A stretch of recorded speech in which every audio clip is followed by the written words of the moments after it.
What's up, everybody, and welcome back to another episode of Blood on the Razor Wire TV, where we bring it to you real and we bring it to you raw. Today, man, we're talking to Big Lance. We're going to put his YouTube channel in the description and all of that good stuff. But we're going to talk about some real shit today. We're going to talk about the struggle, man. What he's been through, what he's going through, and where he wants to get. I think it's an inspirational story. I think it's a story that some people could take some things from. But anyway, Big Lance, plenty of people know who you are. But for those who don't, man, tell them who you are, talk about where you're from, and talk a little bit about you, brother. All right. First of all, I appreciate you having me on, Chad. It's a pleasure, man. All respect. I'm Big Lance. Currently live in Richmond, Virginia, capital.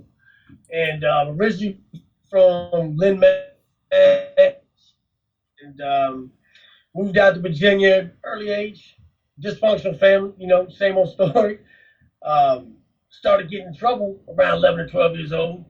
Introduced to the system about that age, and pretty much was in the revolving door for the next 30 years. And just recently, in the last, I got out in 2018 from an 8-year sentence that I had done, and done fairly well up until the last year or so when I had a downfall, man, which a lot of guys go through, you know what I'm saying? But in prison, for some reason, I excelled. I felt more at home in prison than I did on the street. I was around like-minded individuals, that being criminal for the most part, and found that I had an ability to, I guess, be a leader in a sense, man, and to help mold people into what I thought was a better human being. But turns out that was not the case. Started out gang banging as a soldier, ended up becoming a leader of that organization for the state that I live in, and almost caught a RICO case over, man, actually. So as of this moment, I am what they call inactive or retired, for half people was all right with it, half wasn't, man. It was kind of a toss-up, but I'm 44 years old, man. There ain't so much I can do for an organization at this point in my life, being a father and trying to do the right thing. Organization I belonged to was Dead Man Incorporated, Maryland Prison Gang, that a lot of people have heard of. I was introduced to it from one gentleman, took it upon myself to contact one of the people that started DMI, and that was James Sweeney.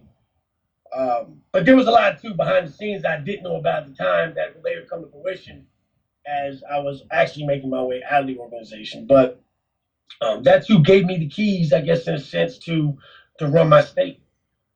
And, I learned a lot. I did a lot of crazy shit, you know what I mean? But, like I said, that organization, if you live by the rules and the laws, you could have a pretty productive life, man, and be a solid person. But the problem with gangs is that that's not what happens. You know what I'm saying? Usually you have at least one or two bad apples that are going to bring down everything. Whether it's doing, fugazi stuff or telling everybody. Let's talk a little bit. All right, go ahead. I'm sorry.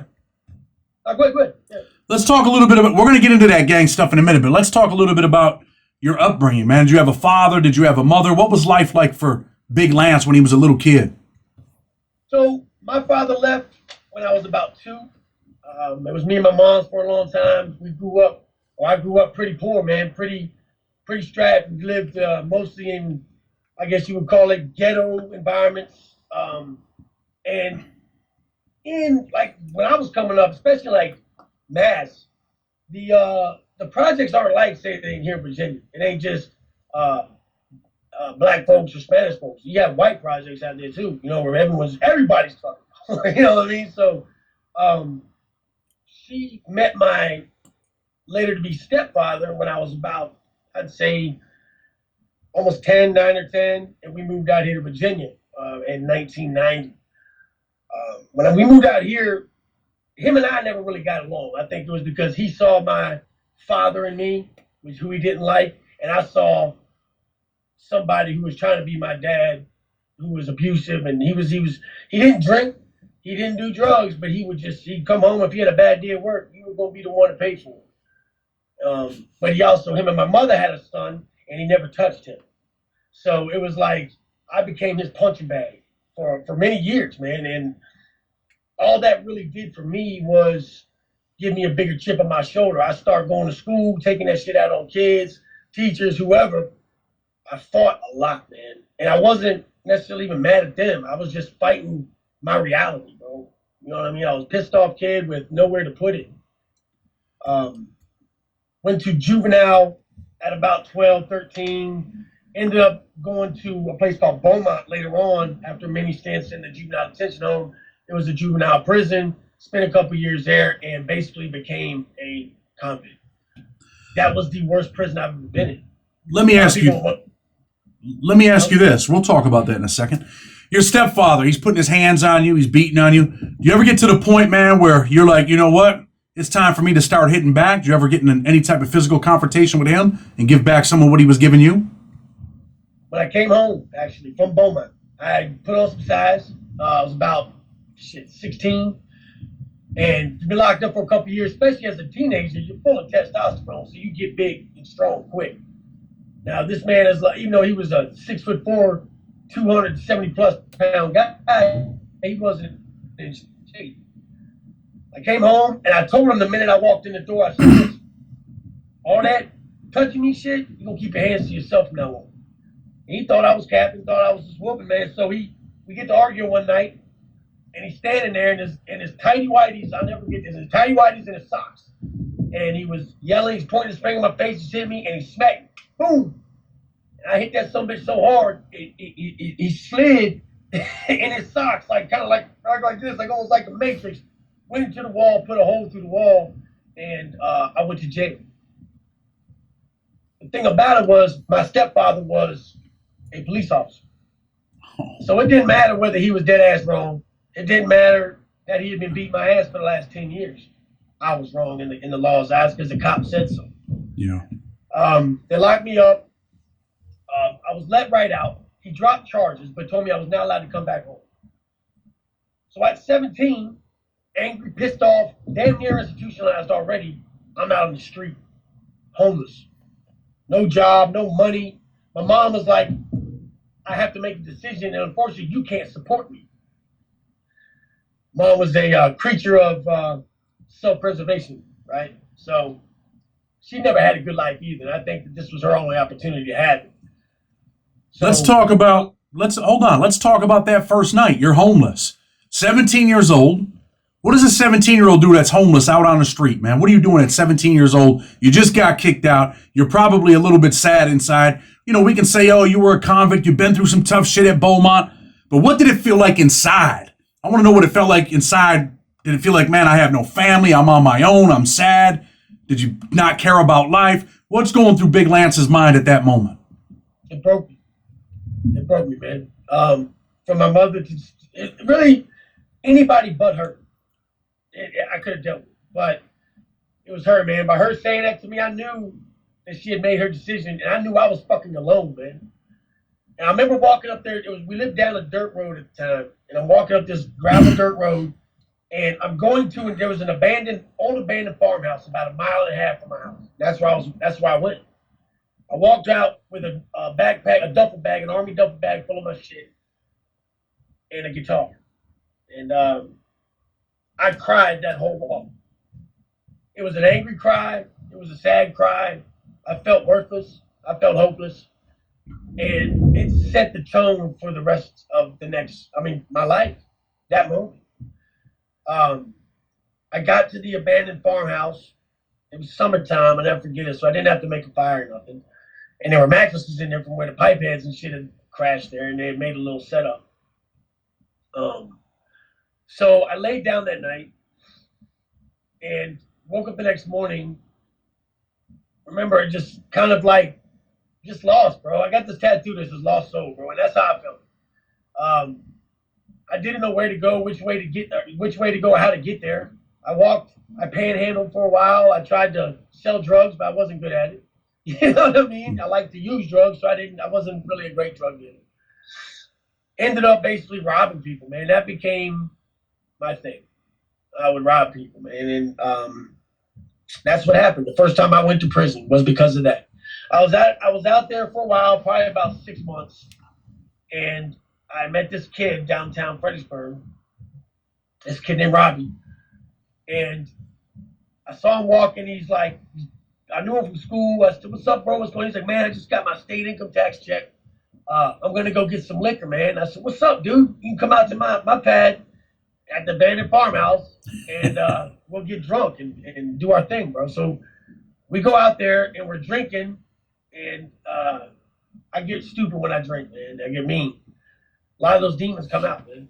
So he stepped on my guitar, man. That's how it all started. He stepped on my guitar, and I beat him and kept beating him and kept beating him.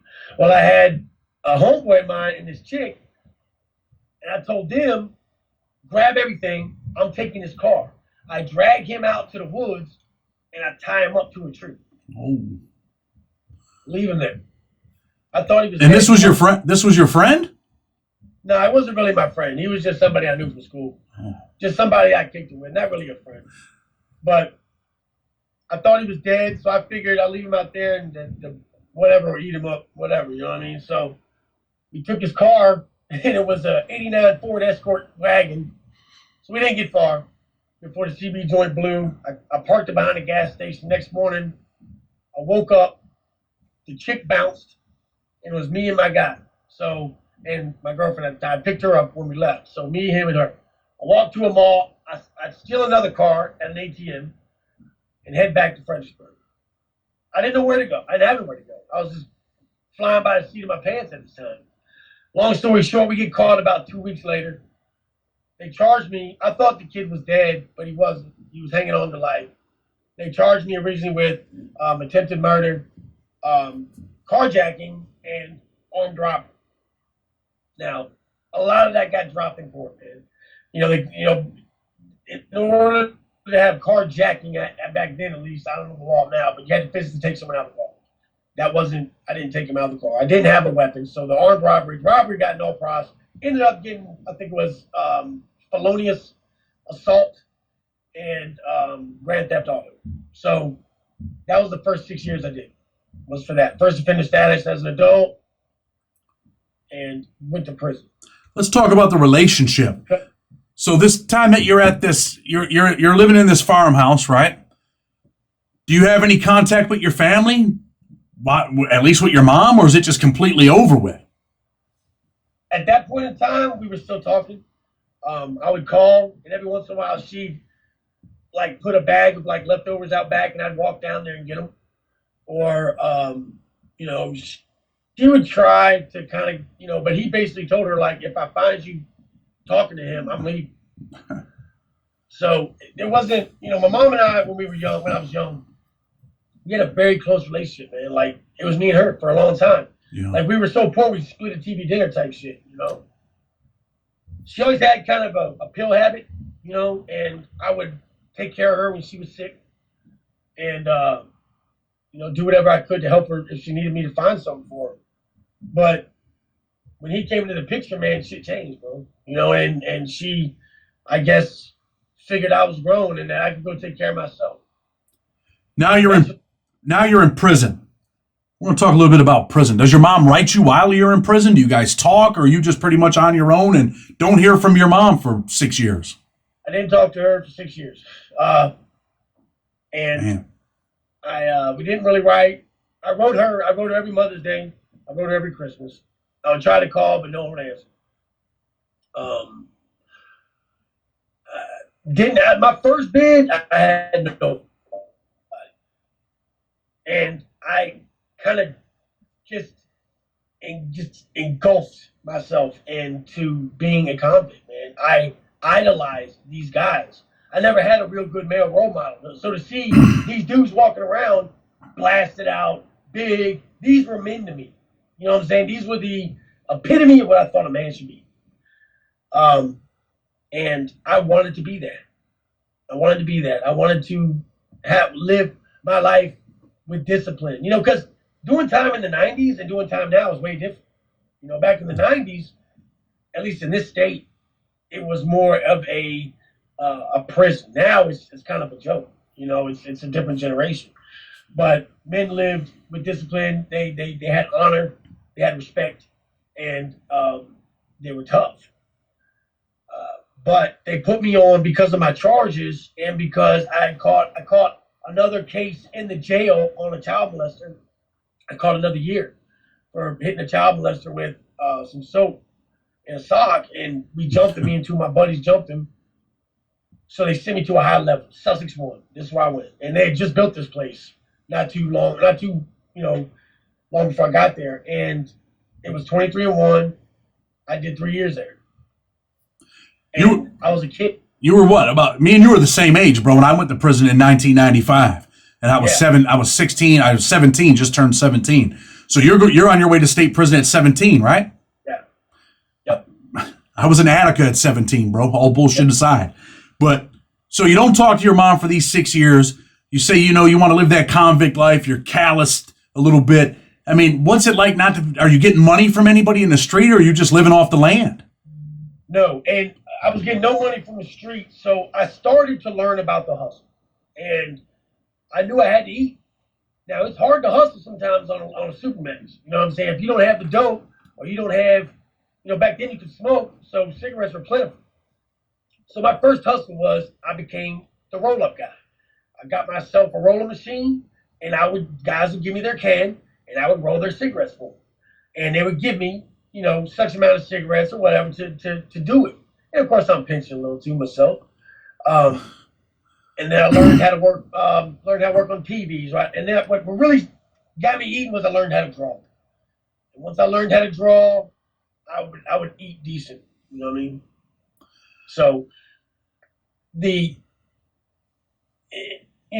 hustle was something that it took me a little time to learn. You know what I'm saying? It was different because I had never had to do that. I was still a kid. So, I went from robbing people on the street to having to draw Mother's Day cards to have a suit. You know what I mean? And it was different, man. It was different.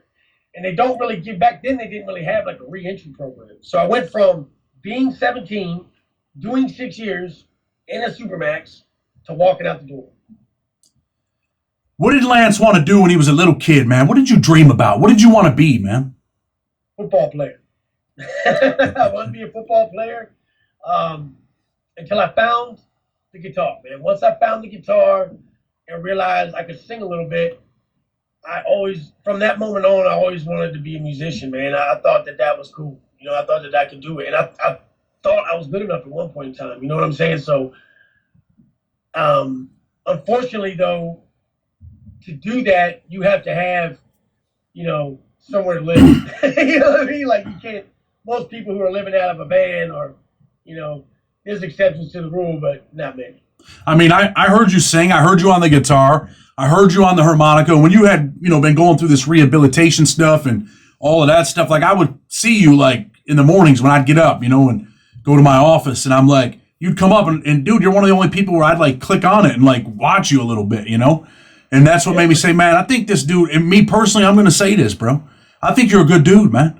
I think you've been through some shit. And, there's been some people that like, I know you posted up, I'm going to be on Blood on the Razor Wire, and someone wrote me. I'm like, I didn't even know that you had posted up a little thumbnail and stuff, right?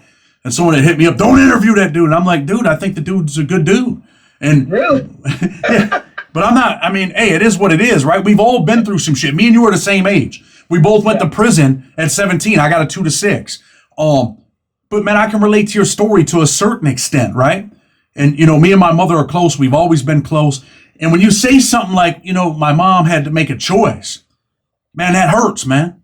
That hurts. I can only imagine, what you went through. See, my situation was a little different. My mom made the choice and my mother chose me and my stepfather had to get out.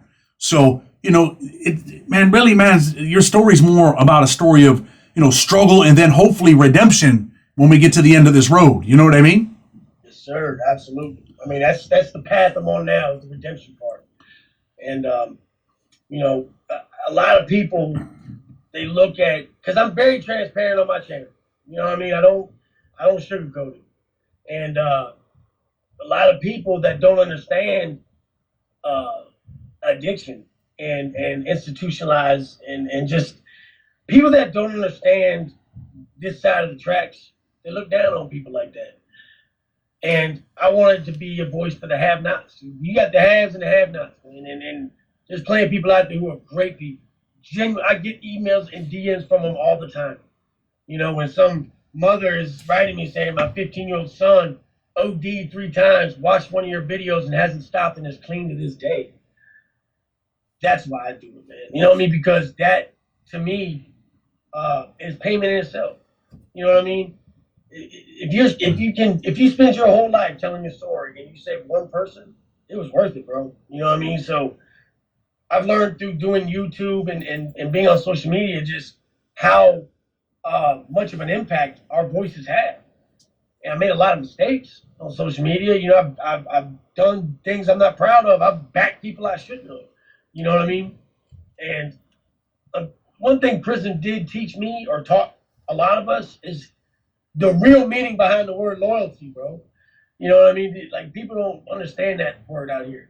We're in a prison and we're walking that track, and you know that the man standing beside you is gonna go when you go. That's loyalty. You know what I'm saying? Out here, shit, you can't even get nobody to pick you up if you got flat tire. So, you know, this is a different mindset, dude. So let me ask you about that mindset, right? You get out of prison after doing 6 years, you walk out, there is no reentry programs. You're back on the street now. Where do you go? I was homeless again. I went to a motel. They put me in a motel for 2 days. And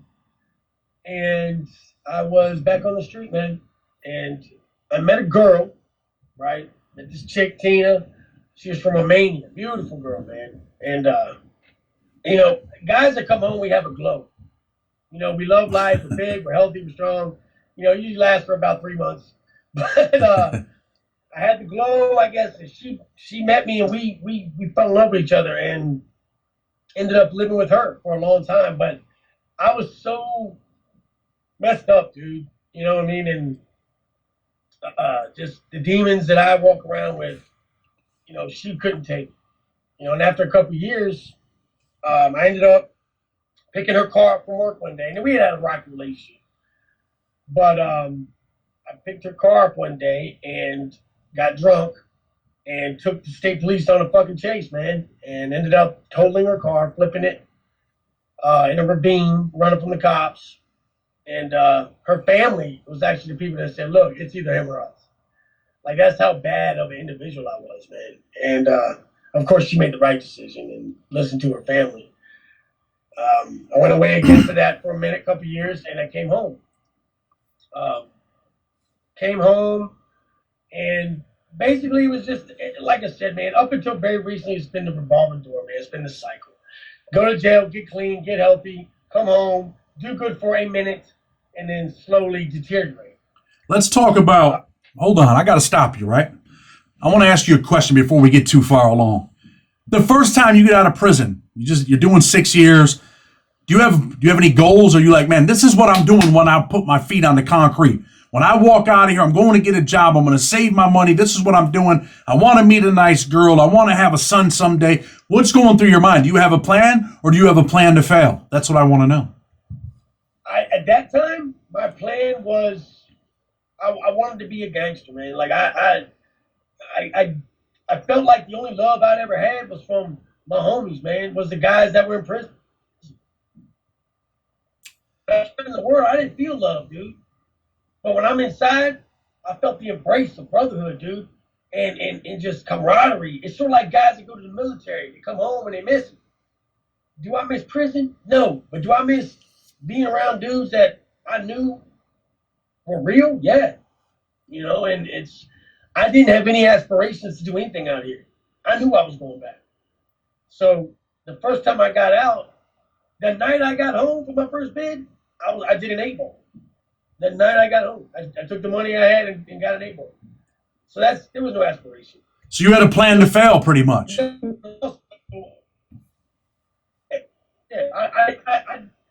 I was so used to being on the inside that being out here terrified me. You know, and I was institutionalized already, man. From being a teenager to the prison to all this stuff, you know, was just, I was institutionalized, and I did not know how to open a bank account.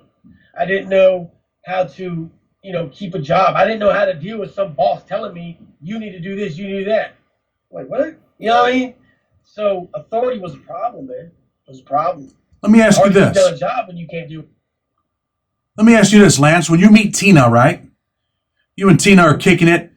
Is there ever a point where you're like, damn, man, I'm kind of digging this chick and I don't want to go back to prison because I don't want to lose her? I did, man. I would do good for a minute. And I don't know if it was like fear of failure or if it was just like, I'm going to just go ahead and sabotage it now because I know it's going to end eventually. See, that's shit my mom, I think, messed me up, dude. You know what I mean? Like, I think that when I told you it kind of broke me, it kind of broke me of like hope, bro. Like, I never, after that, I never thought I deserved a better life. So I didn't think anybody was going to give it to me. And I sure as hell didn't think I should work for it because it was all just going to fall apart. I busted my ass trying to get my mom's love and approval, which you shouldn't have to do. Should never have to do that. When it all that. came crashing down, dude, yeah, you shouldn't have to do that. That's bullshit. So I think up until very recently, man, I walked around the world like that for like the last 40 damn years, man. And we'll get into it later, but that's part of this new path, bro, is knowing that, I deserve. I don't know, always have to eat the shit. Let me ask you this. So I did try, man. I would work for a while. Go ahead. Finish what you were saying. Oh no, I would work for a while, and she would be like, "Oh, you're doing so good," and then I would just quit the job, or "Oh, well, that boss was this," so I'd make up an excuse. You know what I mean? Like it was always somebody else. It was always somebody else's fault, man. But I eventually, like I said, stole a car, tripped out, and went back to prison. So. You said something that I want people. There might be some young man watching this, maybe a young girl, maybe a teenage girl, maybe someone's mother, maybe someone's father's watching this. And what you said was like, there were times when you felt like, man, I just don't deserve anything better. So fuck it. I don't care. I'm throwing it all in the trash. There were times where I was sentenced to 40 years in federal prison, right? And there were times where I'd just be like, man, fuck it, man. And you know what? Within seconds, Lance, I would stop myself and say, man, no, hell no. I got to get out of prison. I deserve better. And I know that I couldn't count on no one in the world but myself. You know what I mean? Nobody was going to fight for my life like I was going to fight for it. And that's the same. I don't care what anyone says, man. I think it's the same with addiction. If you're just like, man, it is what it is. You see people getting high, they're overdosing on fentanyl out here, and they just don't, they revive them. And you would think like that would be the wake-up call. Like, man, I can't, this is it. Like, I got to get it together. And some people just give up. But I want people to know that if you give up on yourself, then failure is it. There's no other option. But deep in your heart, most people don't want to fail. Most people don't want to fail. So you have to believe in yourself. Do you agree with that? 100%. You can't expect anybody else to believe in you if you're not believing in yourself. And people are going to coddle you for so long. Eventually you're just going to have to say, I'm worth it. And you have to look in that mirror and say, talk to yourself, not to anybody else. Don't do it for your mom. Don't do it for your girl. Don't do it for your kids. Do it for you, man. And it's nothing like the self-gratification of accomplishing something for you, by you. You know what I'm saying? And that is just, I didn't experience that until very recently. I've always done it for somebody else because I thought somebody else wanted me to do it or needed me to do it. I was the one the whole time that needed it. So at 44 years old, I'm getting this realization. But you're right, brother. The people walk around and just take whatever because they don't think they deserve it. But each and every person deserves a good life, man. Most of them. Let me ask you this, Lance. Let's talk a little bit about prison. Talk about DMI, right? Like I said, I've interviewed some, dudes that had some high positions on my channel from DMI. I knew Mikey Quinn. I did time with Mikey. But let me ask you, you talk about how you wrote to, maybe you wrote to Sweeney, whoever you wrote to. You're like, man, I want to be a part of this. And is that what you felt gave you meaning in life, was joining a gang or joining an organization in prison? So when I got locked up on my last bid, I got brought home, as they call it, in the jail. But it wasn't like 100% legit. This kid that brought me home was brought by none other than boy. But the guy that brought me around, he didn't give me the right info. It was, you know how it goes. It was kind of fugazi. But what I did know